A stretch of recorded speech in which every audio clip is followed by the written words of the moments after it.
Olá, sexto ano de História, tudo bem com vocês? Espero que sim. Hoje nós vamos aqui na página 53 do livro didático de História, sexto ano, né? Nós vamos discutir os povos bárbaros. Então, na última aula, nós falamos sobre a desintegração, do Império Romano, tendo em vista o fato da guerra ter parado, a economia ter decaído, o comércio ter paralisado, né? E Roma não tinha dinheiro para manter os seus exércitos e automaticamente foi desativando setores de proteção. E grande parte desse setor foi os exércitos que foram mandados embora. Os soldados foram desabrigados, dos seus batalhões e foram doado terra para esses soldados que viraram camponeses. Então, quando nós chegamos a partir do século III, várias levas, como a gente já viu na aula passada, no mapa da página 52, os povos bárbaros que estavam na região norte, do Império Romano, que vocês podem observar lá na página 52, eles começaram a chegar muito próximo das fronteiras do Império Romano. Mas nem todos os povos bárbaros, eles eram violentos. Algumas tribos eram mais pacíficas. Inclusive, alguns imperadores do século III até o século V, quando foi a invasão e esses povos invadiram o Império Romano, que depois a gente vai entender por que eles invadiram, tem um motivo, tudo sempre tem um motivo, né? Eles passaram aí do século III ao século V, 200 anos praticamente, convivendo facilmente e fazendo até comércio com os romanos, né? Inclusive alguns imperadores doaram terrenos romanos para eles, aonde eles desenvolviam a agricultura, viviam em pequenas aldeias, mas porém eles não tinham aquelas pretensões de conquistar territórios, né, de formar grandes cidades, ou mesmo de formar uma grande comunidade, porque as comunidades eram pequenas, eles viviam em forma de tribos, E aí você vai ver uma quantidade enorme, suevos, francônios, saxões, álamos, bávaros, godos, ostrogodos e visigodos, lombados e vândalos, eram todos tribos germânicas, Então, eram várias tribos que pertenciam ao povo da Germânia, descendência germânica. Muitos deles eram nômades, outros eram seminômades, né? Apesar de que praticavam agricultura, mas estavam sempre circulando pela região. As suas guerras basicamente eram guerras de pilhagem. Por onde eles passavam, eles dominavam as regiões para poder roubar alimentos e os bens que aquela outra tribo dominada podia oferecer para eles, Então, eles realmente no Império Romano, esses povos, eles eram definidos como bárbaros. E bárbaros era para os romanos era todos aqueles que não falavam a língua latina, Não falavam latim e viviam além das fronteiras romanas, tá? Então vamos lembrar, bárbaros é todos os povos que não falam latim, que não falam a língua romana e que moram além das fronteiras de Roma. Porque nós temos que entender uma coisa, Roma era muito grande, muito rica, né? Não existia nada igual Roma, Nada podia se comparar ao poder militar, econômico e cultural de Roma naquele exato momento. Então os romanos eles eram muito cheios de si.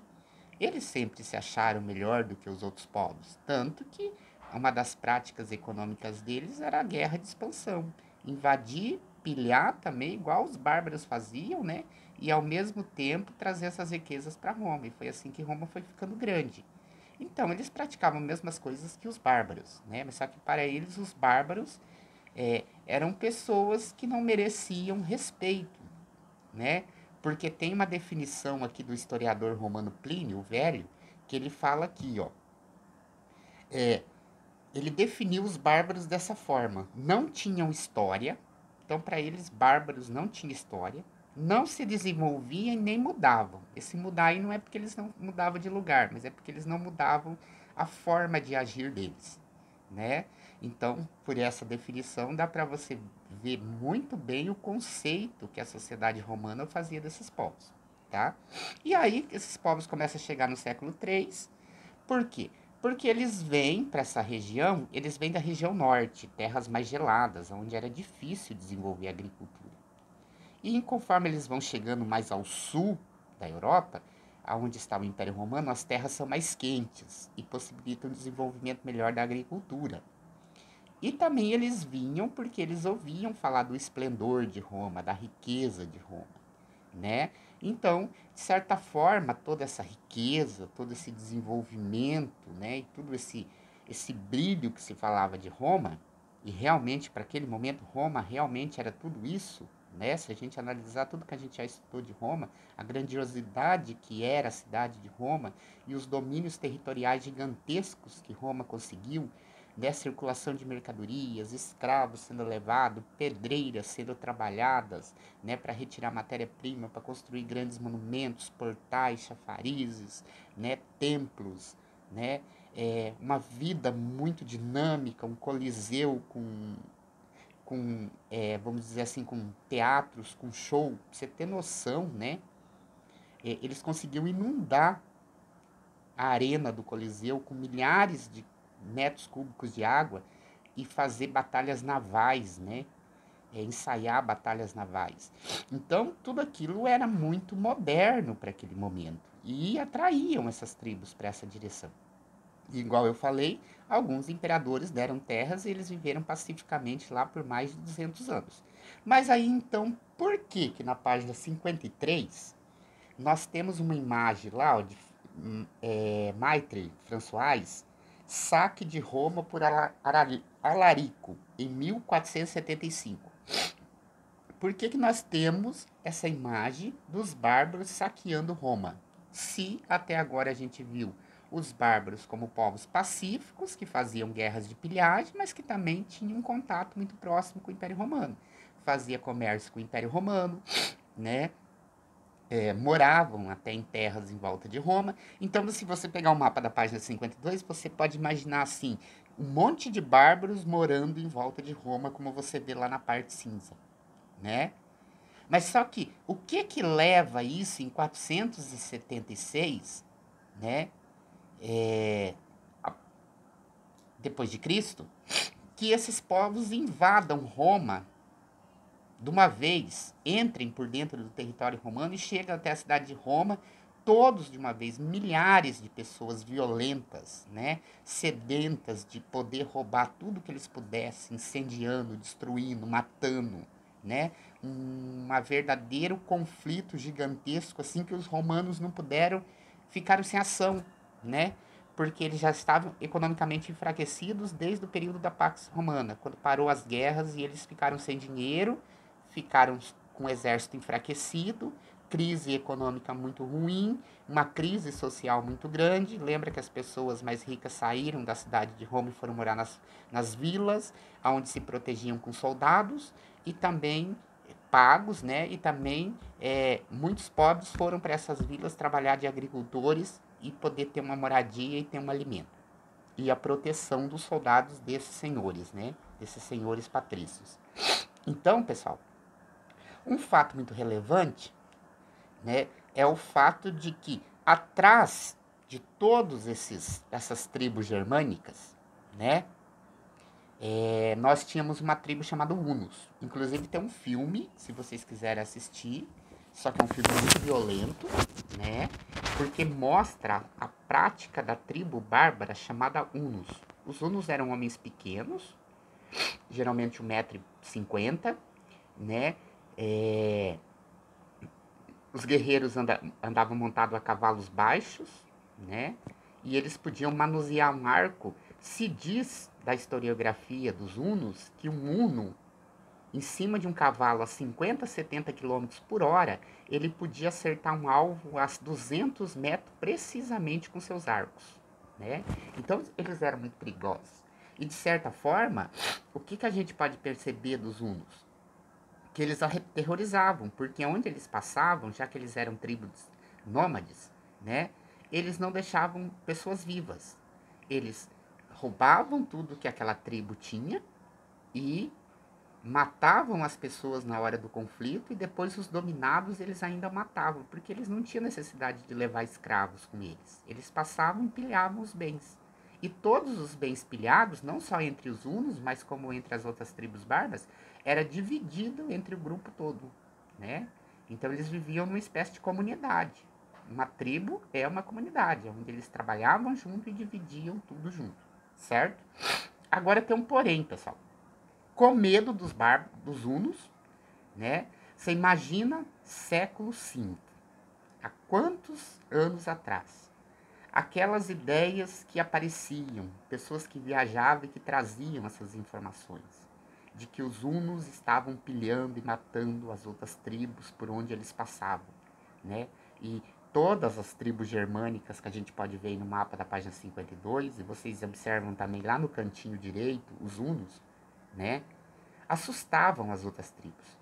E quando os hunos realmente chegaram e bateram nas portas do Império Romano, nos territórios romanos, o que a população bárbara que já estava lá há mais de 200 anos convivendo pacificamente nas terras do Império Romano fizeram? Elas se dirigiram todas para Roma ao mesmo tempo, tentando fugir da fúria dos hunos, né? E aí foram milhares de pessoas que invadiram Roma ao mesmo tempo. Elas não invadiram para saquear inicialmente, mas elas invadiram para buscar proteção. Elas queriam se proteger dos hunos. E o Império Romano não conseguiu se proteger dessa invasão e muito menos proteger aquelas tribos que entraram dentro do Império em busca, né, de proteção contra os hunos. E aí, diante daquela balbúrdia, milhares de pessoas, né, a cidade de Roma foi incendiada, foi saqueada, e tudo que você conheceu de Roma deixou de existir. O Senado deixou de existir, né? A monarquia deixou de existir, as leis romanas deixaram de existir, os impostos não precisavam mais ser pagos, porque tudo foi roubado. Pessoas foram mortas, mulheres foram estupradas, crianças foram raptadas, né? Os bens foram todos dilapidados e foram tudo destruídos. Então a única instituição que sobrou do Estado romano, do exército, a igreja, o Senado, o que mais que a gente pode acrescentar aqui? Todos os órgãos, né, que ajudavam na administração de Roma, estavam ligados ao imperador, foram destruídos. Somente uma instituição dessa sobrou, que foi aquela criada em 380 por Constantino, que foi a Igreja Católica, né? E a Igreja Católica sobreviveu em meio a esse caos todo. Então, por que você fala que Roma foi destruída? Porque destruíram o lugar? Sim, destruíram muitos bens, né? Colocaram fogo no Senado, mataram muitas pessoas. Mas o que, na verdade, destrói em si não é os bens materiais. Que esses bens, em parte, eles foram roubados, né? Mas o que se destrói é aquela organização social, política, militar e econômica. O jeito que vocês viram até agora que Roma funcionava, ela deixou de existir. Você já não tem mais um governante, né? Você já não obedece mais leis, você já não tem mais quem o proteja, você já não tem mais quem faça as leis para poder organizar aquela sociedade, né? Você não tem a quem recorrer. Então você está sem Estado. O Estado romano foi destruído. E em cima desse território romano, essas tribos todas se fixaram, né? Formando novas unidades, tá ok? Agora eu te pergunto, e aqueles fazendeiros que ficaram protegidos lá nas suas fazendas pagando soldados e tendo parte dos camponeses que eram os plebeus empobrecidos? Esse sistema vai ser o novo sistema que vai perdurar até o século XIV, né? Então, você vê do século V até o século XIV, nós vamos, então, trabalhar no sistema feudal, aonde a economia não é mais igual à romana, a base de venda, com lucro, com moeda, mas é a base de troca.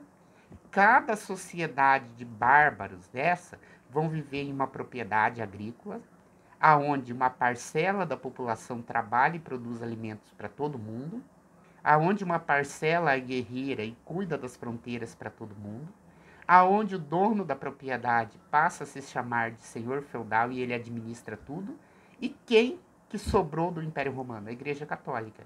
E a Igreja Católica entra dentro dessas unidades produtivas, que a gente vai chamar de feudo, e ela também vai ser protegida. Mas qual? Porque se tem uma parcela da população que trabalha e produz alimento para todo mundo. Se tem uma parcela da população que são cavaleiros e vão proteger todo mundo em troca da comida do servo, que é o trabalhador. O cavaleiro protege todo mundo. O senhor feudal é o dono, proprietário das terras e administra para todo mundo. E a Igreja Católica, ela entra na função de rezar para todo mundo. Então as pessoas não podem rezar. Quem reza é somente a Igreja Católica. Até porque, eu te pergunto uma coisa, essas tribos bárbaras não falavam latim. Então elas não entendiam o que a igreja dizia, porque a língua oficial da igreja é o latim. Elas não tinham o mesmo Deus cristão que Roma tinha. Então, a Igreja Católica começa a se difundir como uma fonte de saber e ensina esses povos bárbaros a se organizar socialmente.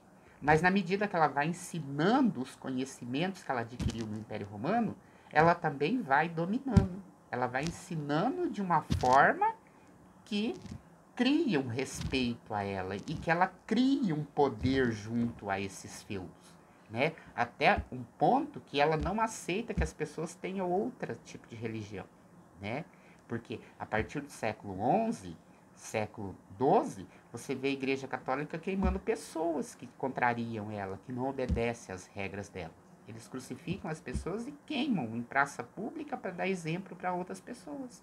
As mulheres são acusadas de bruxarias e queimadas, né? Então depois, no próximo bimestre, a gente vai ver todo esse momento que a gente chama de Inquisição, que é a caça às bruxas, né? Então você vê que a Igreja Católica sobreviveu do Império Romano e ela passa a dominar o saber na Idade Média. Por quê? Porque desde a formação dos grandes impérios egípcios, babilônicos, caldeus, né, lá na Mesopotâmia, lá no Crescente Fértil, Egito e Mesopotâmia, até a criação de Roma, dos reinos macedônicos, gregos, romanos, persas, tudo isso que a gente já estudou, né? Até a queda de Roma no século V, com a invasão dos bárbaros, que destruiu o Império Romano, automaticamente nós vivemos na história antiga. A partir do século V, a gente deixa de chamar de história antiga porque não vai ter mais grandes civilizações. Mas agora vai ter propriedades rurais, particulares, dominadas por um senhor feudal, com um grupo de cavaleiros protegendo, com a igreja rezando e com os servos trabalhando, né? E um feudo não se comunica com o outro. Se dá uma seca no feudo e perder a colheita, eles vão morrer de fome, porque não tem. Porque ninguém ousa sair lá fora. Porque lá fora tem pessoas morando nas florestas, tem bárbaros circulando, e você pode ser roubado, você pode ser torturado, você pode ser morto. Então, o único lugar de proteção que existe é os limites daquela fazenda, daquele feudo, que é protegido por cavaleiros, né? Como você vê nos filmes de época, quando as pessoas estão atravessando pelas florestas, né, sempre vem um saqueador e rouba, né? Então, a partir de agora, a gente começa a estudar a idade medieval e o processo do feudalismo, porque Roma antiga era capitalista, produzia, vendia para obter lucro e acumular bens. Agora não, você produz para subsistência. E quando sobra produto, você troca com outro produto, mas sem noção de valor. Por exemplo, se eu tiver um ovo sobrando na minha casa e a pessoa tiver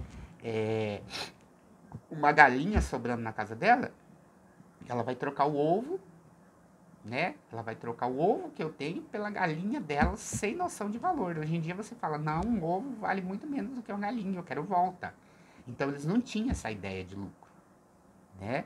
E todos eles eram ensinados. Então a Igreja Católica ensinou como que tinha que se comportar, como que tinha que rezar, né? Foi a Igreja Católica que ensinou tudo. Então era uma sociedade totalmente controlada pela Igreja Católica.